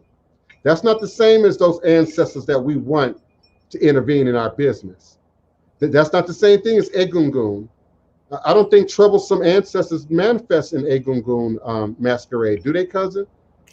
Oh, you know, you have two. You have Egun. Egun would be our personal, and Egungun would be ancestors as a whole. So in our personal Egun, it's kind of like what my cousin has said in terms of feeding them and all that. And then part of it is also to acknowledge the pain or the trauma or the things that ancestors had gone through.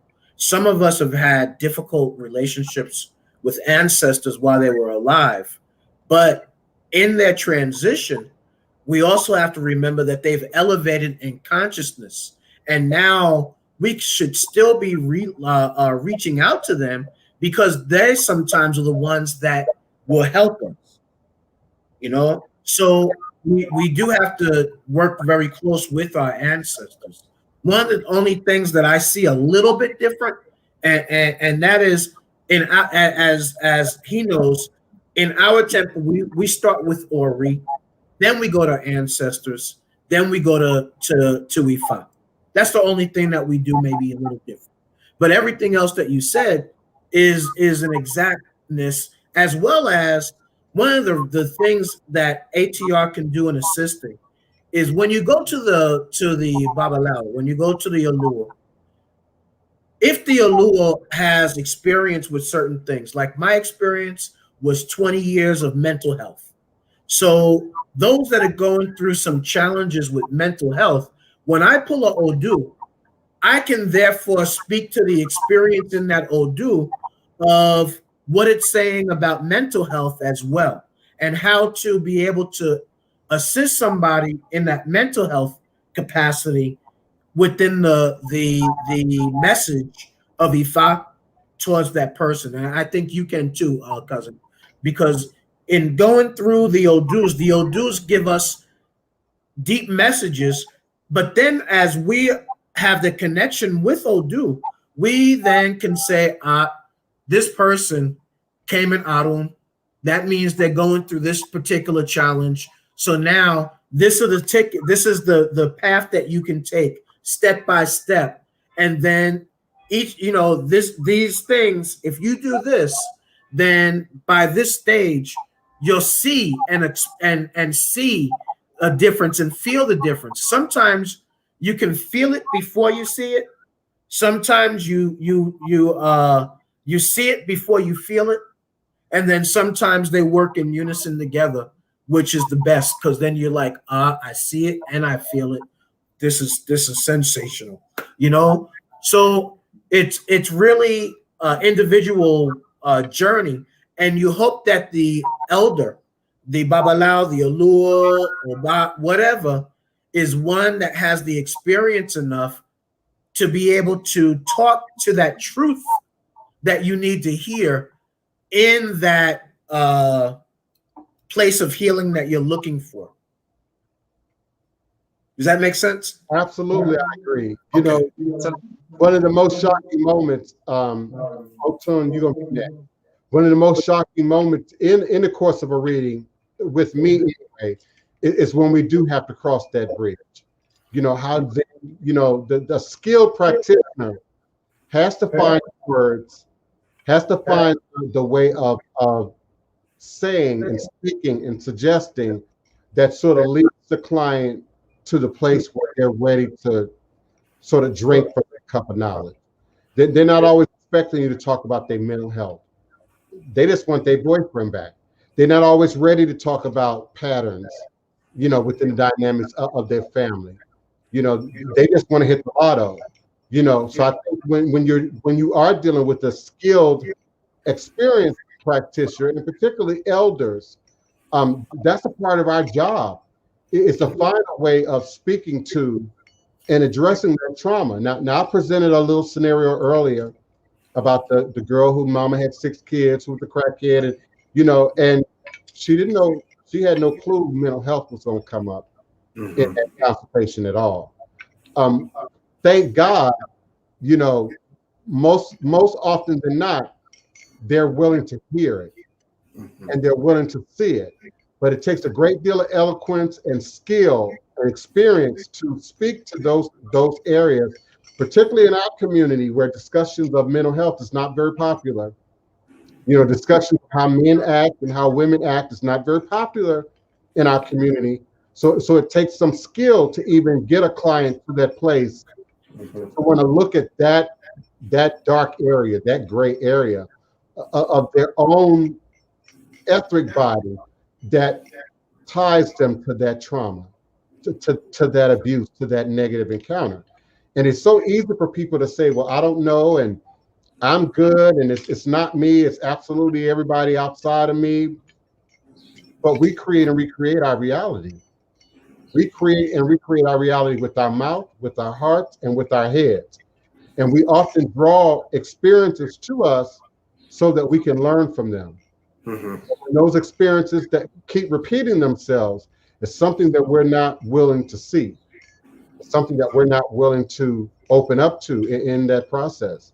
I think ATR is probably in many ways better than quote unquote religion in addressing these kind of issues, because there is that component of real life, life on life terms, nature, and how we operate, you know, within the dynamics of nature. And then there's a whole nother level of quantum metaphysical science that's embedded in these traditions. We don't call it that. We don't say that's what it is. But when you look at what we do and who we are, you know, honestly, there's a whole level of quantum metaphysical science. You all might call it magic. That's happening when the Oloye or the Iya, you know, is able to bring you to a place of healing, sometimes even without you knowing. Sometimes you have to sort of, I hate the word trick. I got to come up with a better word. But sometimes you have to trick people into doing things for their own good. You know, sometimes you got to give your child that medication, and so you wrap it up in fruit, or you wrap it up in something sweet. You know, you add it to a tablespoon of honey, you know, so they take it a little bit easier.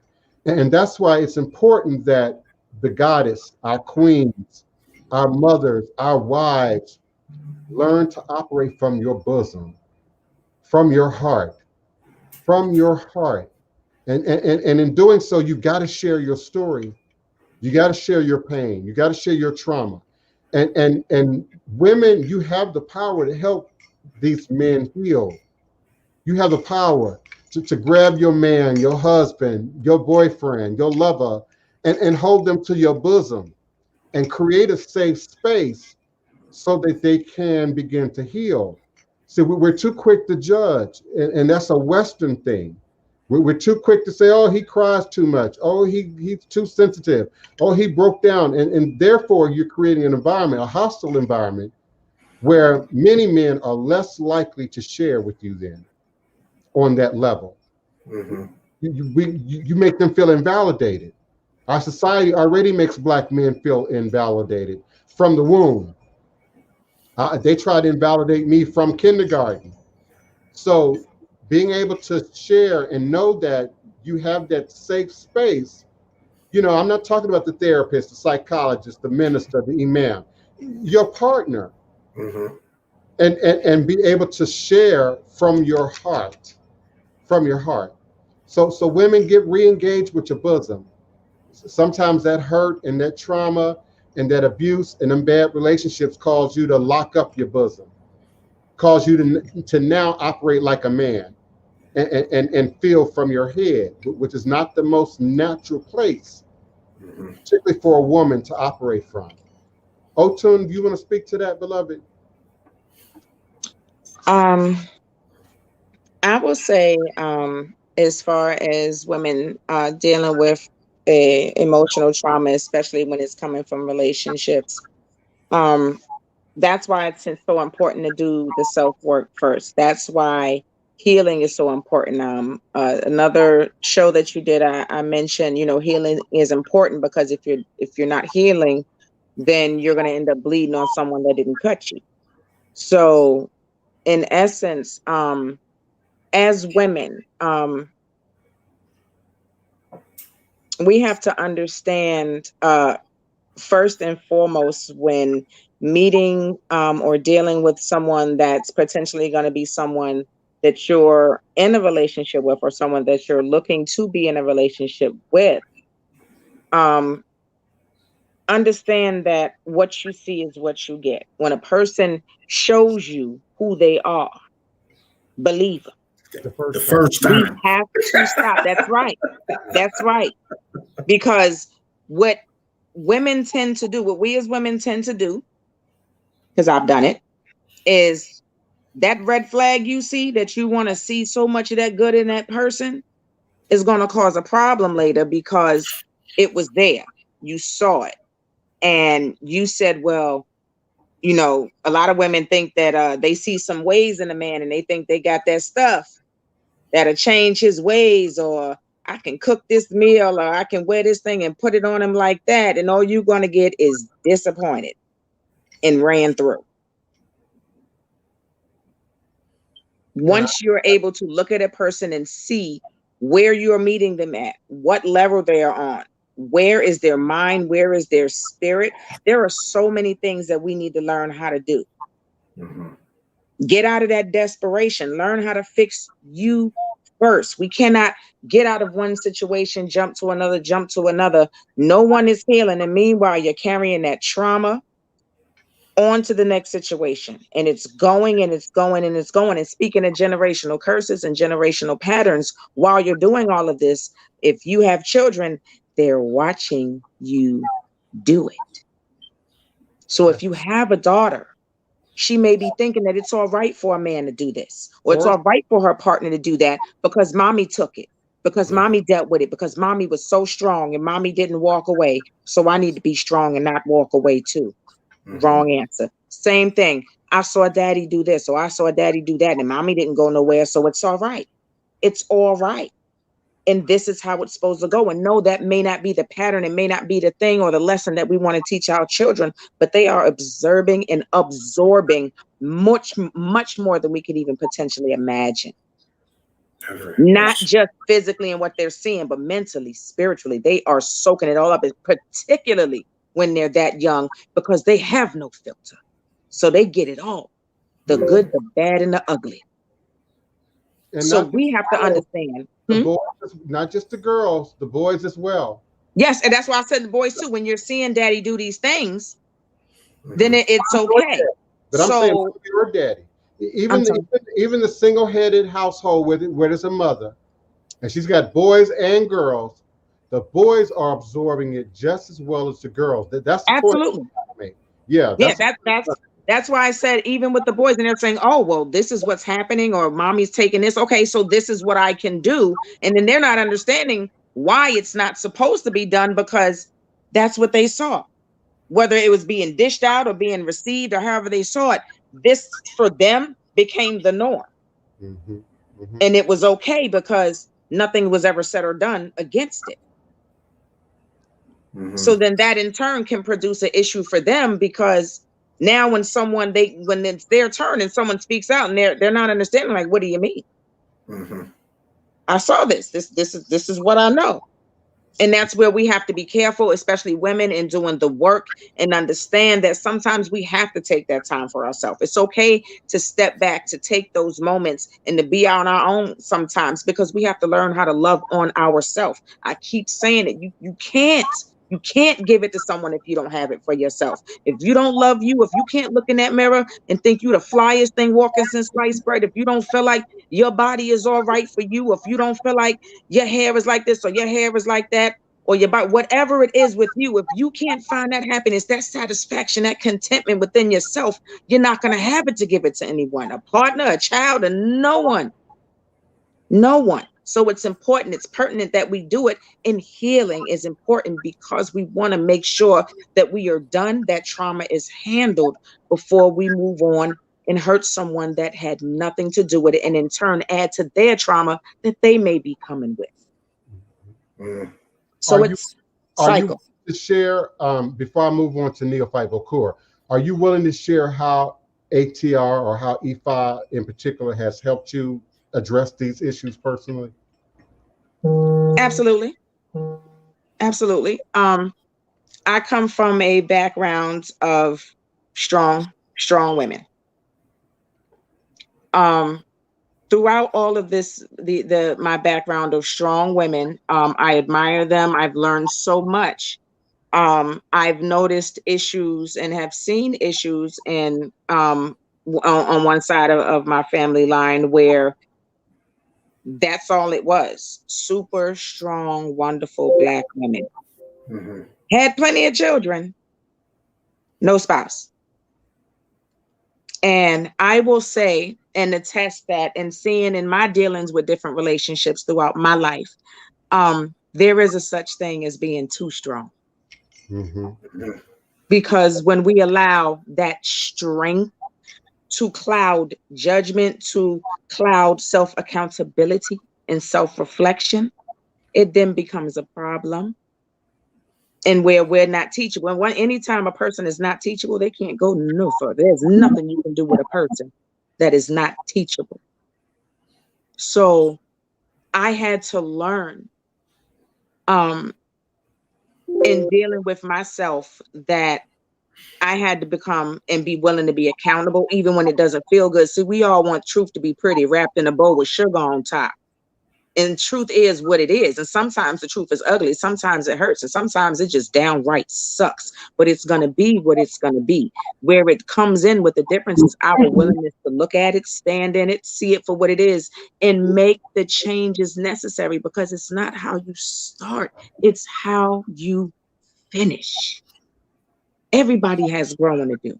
So I just would say I had to learn and grow in that, and recognize in myself when too strong was just too strong. There are sometimes we as women, we got to learn how to reel it in. We got to learn how to pull it back. You know, we say, yeah, you want a man to take the lead. You want him to do this. Well, get your hands off the damn reins. Mm-hmm. Too many chiefs and not enough Indians. We have to learn when is the time to take charge and when it's time to fall back. So I've had to learn that, and it's taken a long time. I'm happy where I am now. I'm still growing. I'm still learning. I still have my moments because Willa made deep in me, baby. So I'm not perfect, you know, but it's just being able to sometimes take that moment and go, all right, you feeling this, you hot, pull it back, you know. So that's something that I work within myself, and I'm still working on it. Mm-hmm. Let me respond quickly before I open up Neophyte Vokur's mic. Fitness Girl Fun says she never knew you could have too much strength.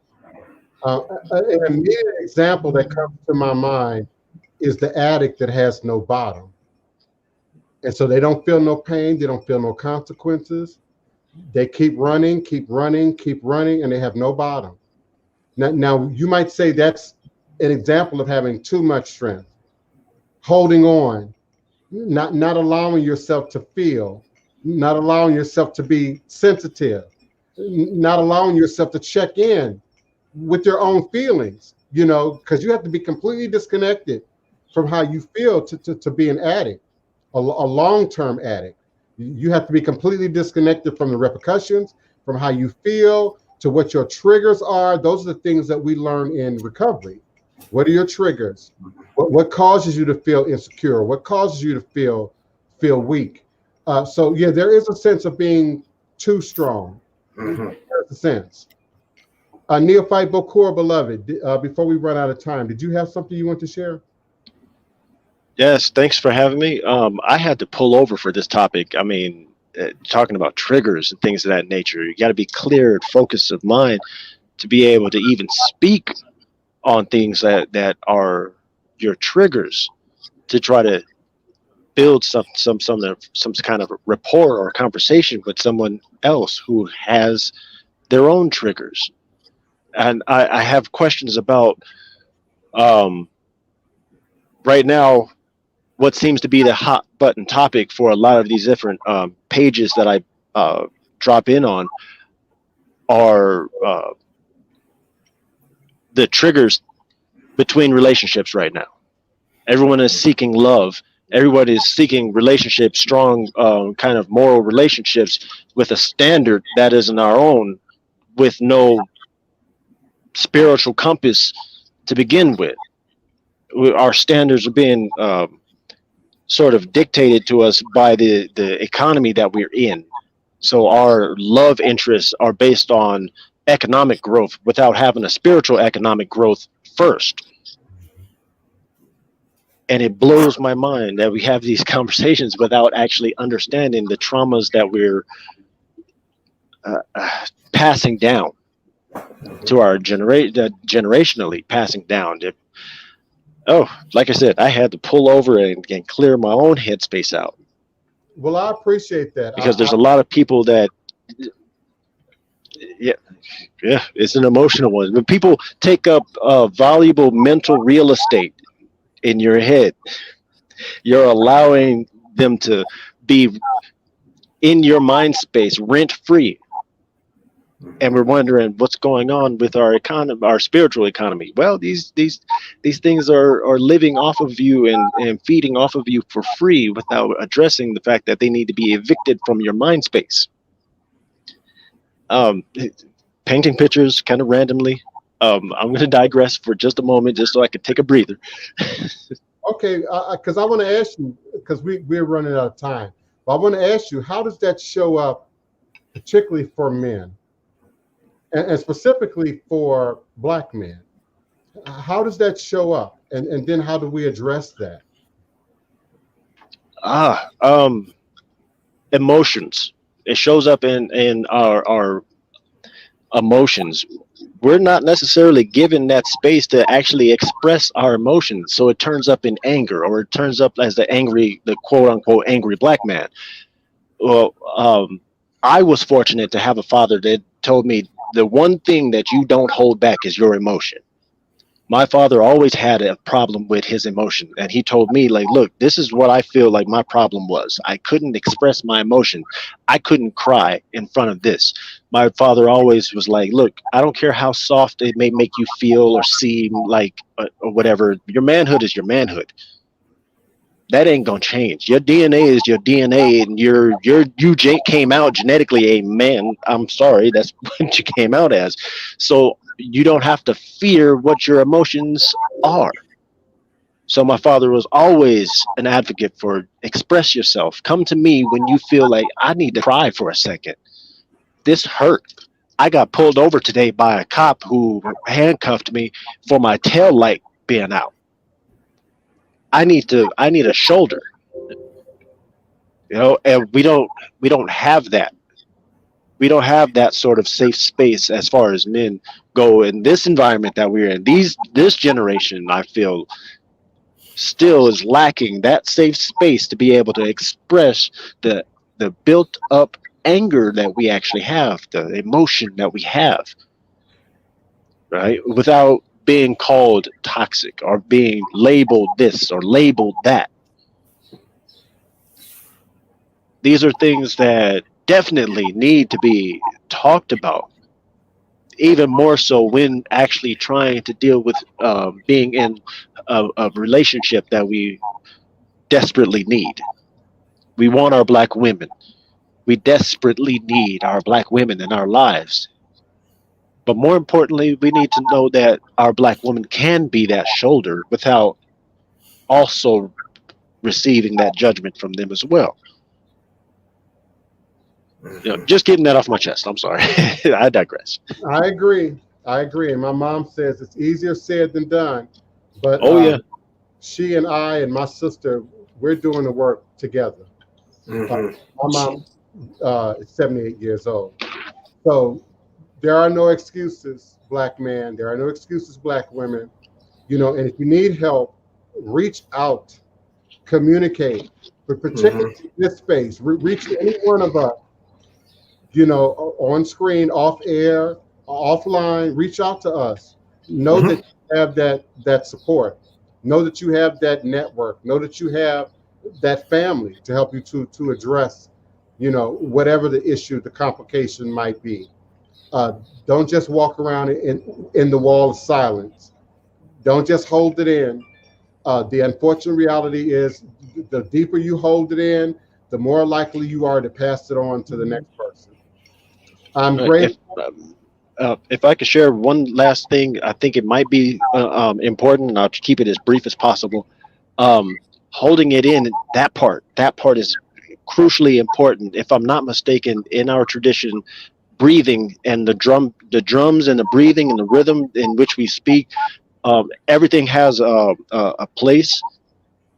And I want to tie that into when you're giving birth and you're doing the breathing. The breathing technique, that he hoo, that breathing technique, that's based off of the same thing that happens when you start crying. That same emotion that you feel, if you suppress that, then you're suppressing an actual function of the body. So men, we still have that in us that needs to be released as an actual function. You can't stop a hiccup. You can't stop a burp. You can't stop a sneeze. That breathing technique isn't just a technique, it's a function of the body. The body is repairing itself. So when you cry, you are actually using a function of the body. So you cannot be ashamed of that. I don't know who taught us that we have to be ashamed of that, but obviously they had an understanding of the function of the body, and they're definitely hindering us from being able to heal emotionally by taking that away. That is a valuable tool, and I think that needs to be readdressed everywhere. And I digress. And Shamafia and Goat Rider, I'm sure my cousin Oloye Ifawole has many suggestions on how men can come together and release that aggression and that energy. We talked about it the other day. They've taken a great deal of gym and physical activities, you know, wood shop, art is no longer even in schools. So, you know, there is no organized space, you know, for release. So I agree with both of you. And again, I think there are many suggestions that my cousin might offer, you know, at some time in the near future about how we can do that. Yeah. So we're going to end. Read your mom's statement. My mom says there are some women that can't cry because of the darkness that has surrounded them. Yeah. And I equate that to women acting like men in a man's world. And I use man loosely. I mean man who's not whole, who's not complete, who's not operating in balance. So he operates in aggression and fear. And so the women around him learn that signal of aggression and fear. And so they learn to either respond in aggression or fear, or to cower in aggression or fear, and thus suppress themselves, suppress their emotion, suppress their ability to communicate from their bosom, from their bosom. So I agree with you. I really do. And I thank you, Mom, for your always being present and your contribution to the show. Yes. So we're going to move forward. I thank you all so much for another powerful edition of Revolutionary Hoodoo, New Orleans Voodoo Secrets and Recipes. I welcome you to meet us here again at high noon U.S. Central Standard Time next time with my beloved cousins, Otan Ifa Tomiwa, and my cousin Oloye Ifawole Oladeji Efuntade, and my beloved co-host Neophyte Bokur. And I welcome you all back to meet us here again in this shared sacred space. All is a blessing. Odabo. Odabo. Ashe. Asheo. Didn't I tell her?